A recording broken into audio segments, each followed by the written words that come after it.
Okay. So you're a prophet asking the That's Muslims. what is in the Bible. The Is it the- Christian and Jew used to kill people. Why am I saying all this? Beloved, any true religion teaches her people, okay? Any true religion teaches her people to always be doing that which is corresponding to reality. Do you understand? A religion that doesn't correspond to reality cannot be tolerated. A religion that isn't tolerable cannot be welcomed within a society.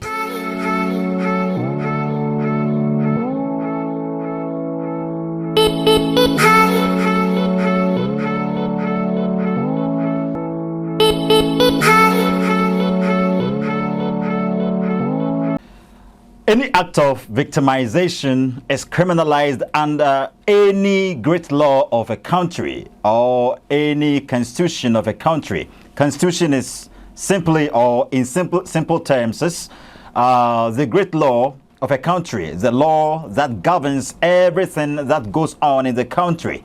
What we get to mean, each and every single individual has their own fundamental human rights in every country.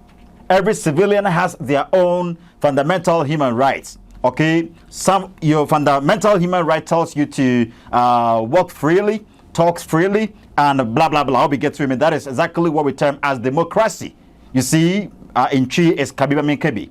How we get to it, but the constitutional right also tells you, the citizen, that seriously, you've been limited on what to do and what not to do.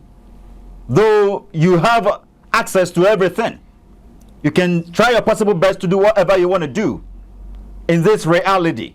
Or we get to in Ghana here or whatsoever you may find yourself, there is a constitutional right, or there is a law, norm, regulation governing the country. And these laws places limitations on some of your deeds. It tells you on some of your choices what to choose not to do and what to choose to do. Sometimes it's somewhat like it is restricting you to be able to be doing certain stuffs. Or we get to me. And I think every country really loves for her citizens to live peacefully and appropriately. Or we get to me. And all citizens, all civilians within the country would love to live appropriately, freely, soundly, and all that. No one wants to hear anything fancy barbarism, anything fancy vandalism, anything fancy cannibalism, and all that. Okay? Any act of victimization is criminalized under any constitution. We do not take laws in their hands to do whatever we want to do. It's an act of victimization. We've been telling you a lot on this very show. I'll be getting with me. Why am I saying all this? Beloved, any true religion teaches her people, okay? Any true religion teaches her people to always be doing that which is corresponding to reality. Do you understand? A religion that doesn't correspond to reality cannot be tolerated. A religion that isn't tolerable cannot be welcomed within a society. Hope you get to with me. There are stuffs in regards to Christianity. And if I'm to ask of what do you want to say about Christianity? What is so weird? What is so much complicated, complex about Christianity? You will get so much things to tell me. Hope you get to with me. But where are you going to land? You're going to tell me that perhaps there were some people who were called crusaders. Okay, these were also Christians. That's what you will tell me. They were Christians from Western Europe. And what did they do? They battled, they exchanged sword with the Muslims once they had wanted to conquer all lands after the death of Muhammad, or after the death of Muhammad. Hope you get to with me. But if you're studying well the Bible, you get to know that that isn't what Jesus Christ teaches Christians. You get that? Because even in Matthew chapter 5 verse number 43 through 48, the Bible stipulates that those that hate us are those that we need to welcome. Hope you get to with me. Those that hate us, those that claims to be having pent-up resentments against us, are the ones that we need to acclaim always and every time. We need to pray for our enemies. We need to bless them. Okay, the Bible says, bless those who curse you. That is exactly what Jesus Christ said. Okay, the master we following said we should be blessing those that curses us, because to say pray for those that curses you, it really means you should place blessing when they curse you, and God is going to do the rest. That's exactly what is also stipulated in Romans 12, I think verse number 14, that bless those who curse you. Or we get to remain. Jesus Christ never taught any of his followings to ever exchange sword with anybody. Remember in the Bible when Marcus' ear had been cut by Peter, what did Jesus do? He just picked it up and he placed it where it was supposed to be. He restored it back to its position, right? And he alerted Peter on what he did. He said, you shouldn't ever do that. This isn't what I'm teaching you. Anyone that that reveals the sword dies at the mouth of the sword. Or we get to remain. So this is exactly what is termed as true religion. And if you study the Bible, what you have to also uncover in mind is that there are disparities between the Old Testament and also the New Testament, right? Some people will go to the Old Testament and will tell you God is atrocious God. Okay, they will talk of atrocities in the Bible and all that, and they will link it up to why they do not want to be Christians or become religious or enter into Christianity. But if you're doing well your studies, you get to know that there is this principle in regards to studying the Bible, and it is called the principle of drastic measures. If you're an apologist or if you are even a casual Bible student, you know what I'm talking about here. There is the drastic measures, the principle of drastic measures in the Bible, and also the principle of God's higher view. It is also another way of studying the Bible. It helps you to understand, most especially when you read Isaiah 55 verse 8 and 9, you get to know, you ascertain that indeed the Bible says the ways of God are higher than that of us. Or we are limited beings. That is the exact reason God had to accommodate his revelation in order to communicate to finite beings like us. That is why God had to appear in the person of Jesus Christ in order to communicate in our own human terms. But he wasn't able to accommodate human error. Nowhere in the Bible did Jesus ever say that we should be exchanging physical sword with people. He tells us that the battle isn't a physical, but rather it is spiritual. What about Islam? The Christian martyr will say, I will die for what I believe. But the Muslim martyr or the Islamic martyr will say, you will die for what I believe. Think of Boko Haram.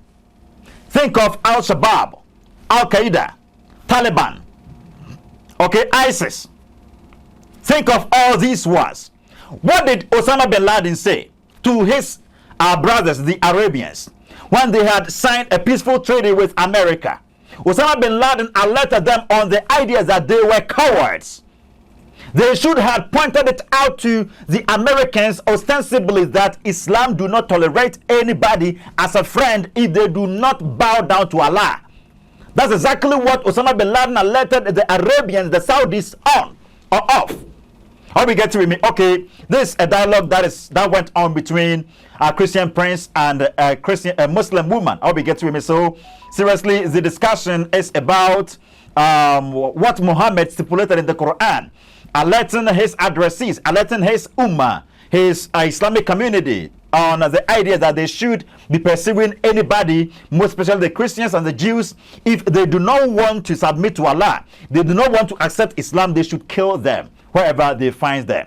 And anybody can never be with them in a country if they do not want to comply to Islamic rules, norms, and regulations. Shall we take a quick break and return?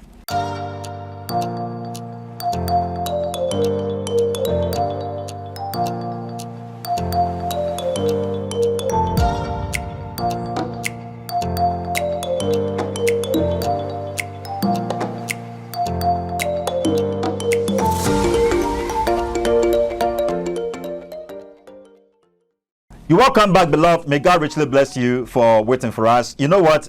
Quickly, we go into what went on between Christian prince and this Islamic woman or Muslim woman. Seriously, he was trying to pinpoint stuff in the Quran to show this woman that indeed the Muhammad was about hating people, was about fighting people, because his cause was to just win the gold, win the money, get the money, get the beautiful ladies, and blah blah blah. We get to it because there are several many battles ascribed to Muhammad when he was alive.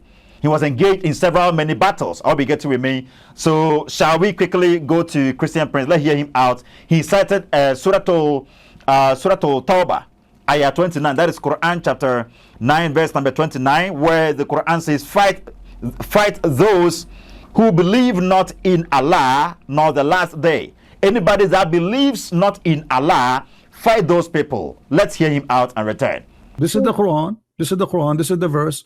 Verse number 29. Read it. It says, fight those who believe not in Allah nor the last days. Christian Prince stipulated this, okay? He's trying to show this lady how poor the ethics Muhammad taught were or was. I'll be getting with me. Seriously, Muhammad taught his addressees, his followings, to pursue those that are not willing to be submissive, those that are not willing to submit to Islam, okay, and make sure to avoid them, cause their extinction from the very planet. I'll be getting with me. So after Christian Prince has put this, the woman also inserted this. She says, but it's in the Bible. Christians and Jews fought and killed people. Let's hear her out and return. Okay. So you're a prophet asking the That's Muslims. what is in the Bible. The Christian and Jew used to kill people. Man. Is it really true? What is it? Is it really true? She's saying that it is in the Bible as well. Christians and Jews were taught, or they also fought and killed people. So it really means this Muslim woman isn't actually saying what the Quran is saying isn't true. She's affirmed that indeed the Quran says that Muhammad said those that hate Islam needs to be killed. Those that don't want to accept him as a prophet, okay, and those that don't accept him, don't accept his message needs to be done away with.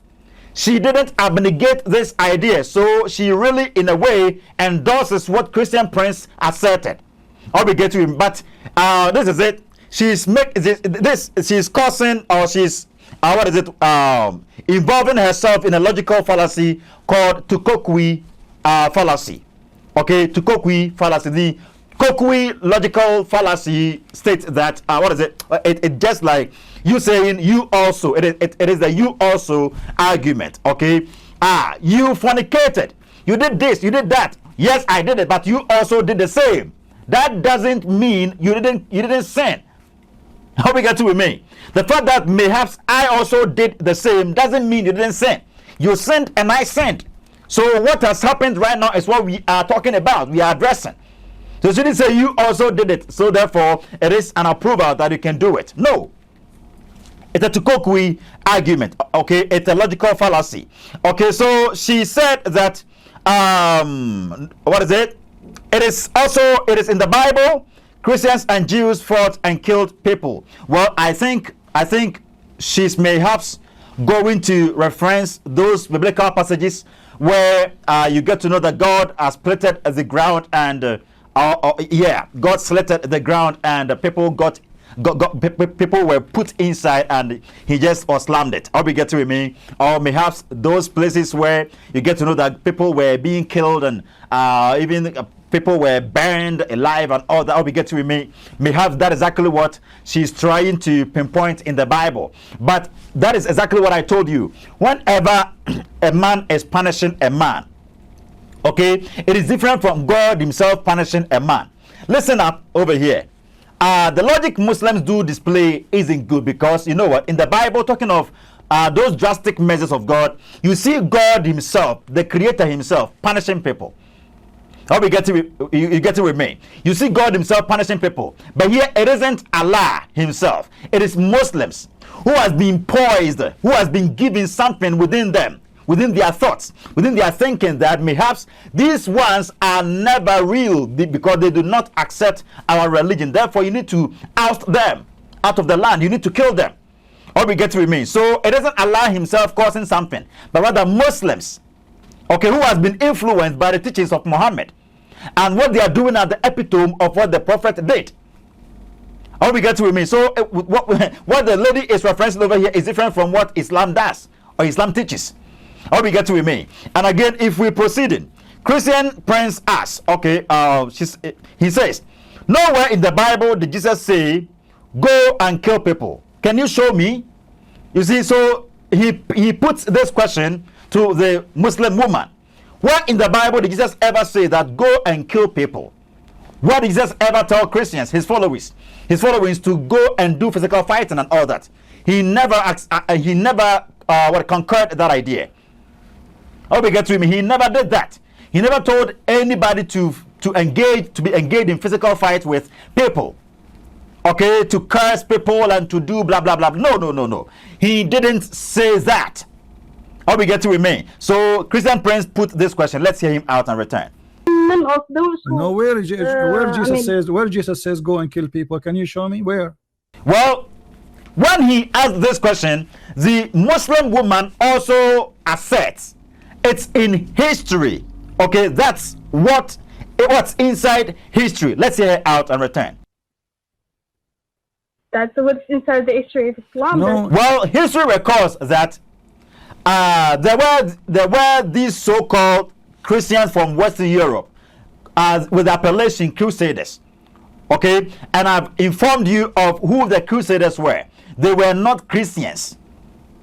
Okay, they were not Christians. They were pseudo-Christians because they didn't pursue the cause of Christ. That isn't what Christ teaches his people. Okay, Christ never taught his people to be engaged in physical war with people. Okay, the Crusaders were not true Christians. Study the Bible well, and you get to know that indeed what these so-called Crusaders did aren't what is recorded in the Bible or on any page of the Bible. How we get to him? So it's rather in history, but most historians do not know actual Christianity. Okay, so they will stipulate Christians also fought Muslims during this time of this period of time or this block of time and blah blah blah. No, but if you study the Bible, where you get to know these ones were not Christians. How we get to remain? Again, Christian Prince says no. Jesus says, "Pray for those who curse you," meaning bless those who curse you. Let's hear him out and return. Jesus says, "Pray for those who curse you." And those who pray for them, bless them. Now your prophet is saying true. If you read Mark 11 verse 25, Jesus Christ said, remember, if you go into the church, okay, if you're getting closer to the altar, if you go into the church, okay, and you remember that you have something against somebody, okay, if you are going to pray for forgiveness from God, okay, whenever you praying for forgiveness from God, whenever you praying for anything good from God, remember, how many good have you done to people? Okay, have you forgiven those that wronged you? Have you? Don't be like angel and go, the Lord, I praise you, I adore you, and meanwhile you are a loggerheads with somebody. You are in a great litigation with somebody. You get that? So that's exactly what Jesus said. He said that his addressees shouldn't be involved in anything like that. That's exactly what Christian Prince stipulated over here. And it is true. That is exactly what is recorded in the Bible. Even in Matthew 5 verse number 43 through 48. The Bible says that Jesus Christ said, if we do greet only those that respond to our greetings, how does it benefit us? If we love only those that loves us, how does that benefit us? If we cherish only those that cherishes us, how does that benefit us? Okay, this is done by those that do not know Christ. How we get to me? This is done by those that do not know Christ, the heathens, the tax collectors. Okay, they know for sure that this guy loves me, this lady likes me, and for that matter, whenever I meet up with her, I cannot afford to bypass without greeting him or her. This one hates me. So I am not greeting him. I'm not greeting her. All we get to me, Jesus said, it is those that do not know Christ who involves themselves in this act. All we get to me. So that is it. Jesus Christ never taught Christians to ever be engaged in any litigation with anybody. Though mistakes do come, but we try our possible best to sort them out. All we get to me. That is it. So last one, then we bring it to an end. According to Christian Prince, now Muhammad saying you have to harm the Christians. So Christian Prince is going to give us a proof. After this proof, then we just return and we come back next time. He's going to give us hadith, okay, an authentic hadith, Sahih Muslim, what is it, 2167a, okay, book 39. Number 16. Okay, let's hear him out and return right now. You have to harm the Christians. Look at this hadith. I will show you this hadith and you tell me, what do you think? Muhammad, he said, if you see a Christian in the street, if you see a Christian or a Jew, you have to humiliate him. You have to force him to walk in the sewage. What do you think about that? Is that a good ethic? Okay, so that is it. That is it. Indeed, any true religion corresponds to reality. What is reality? Reality is simply what is there and what everybody knows to be real. Okay? What you see right now is reality. You're watching me, I'm emerging on your screen. On YouTube, it's a reality. Okay? Whatever surrounds you, your environs are reality. You get that? If you are in prison, it's a reality. If you are in hospital, it's a reality. If you are in school, it's a reality. If you are eating, it's a reality. Truth corresponds to reality. All we get to with me, truth corresponds to reality. And whenever anything happens under the sun, seriously, people know for sure this is negative or this is positive. Okay? If Christianity is true, you will know that by its character, how Christianity acts. Okay? The character of Christianity, not Christians. The character of Christianity. I'm talking about that system of belief. Those people, what is it? That system, that is it. That system of belief that contains Christians. Okay, that contains the people who has been produced by the gospel, the efficacious gospel preached. How we get to with me? So, if Christianity is true, we will know that by its character. If Christianity is true, we will know that by its realness. If Christianity is true, we will know that by its way of behaving. Okay, its influence on the society, its influence on the economy, its influence on the on the social life of people, its influence on the country, its influence throughout history. That is exactly what will make us ascertain for sure that Christianity is real. What about Islam? Its influence on the society, its character, its influence on its addressees, its people. Okay, its influence on its ummah. All these will help us to ascertain for sure Islam is true or it isn't true. Beloved, Christ never taught any Christian to be engaged in physical war with people, unlike Muhammad. May God richly bless you. Tag everyone with this video.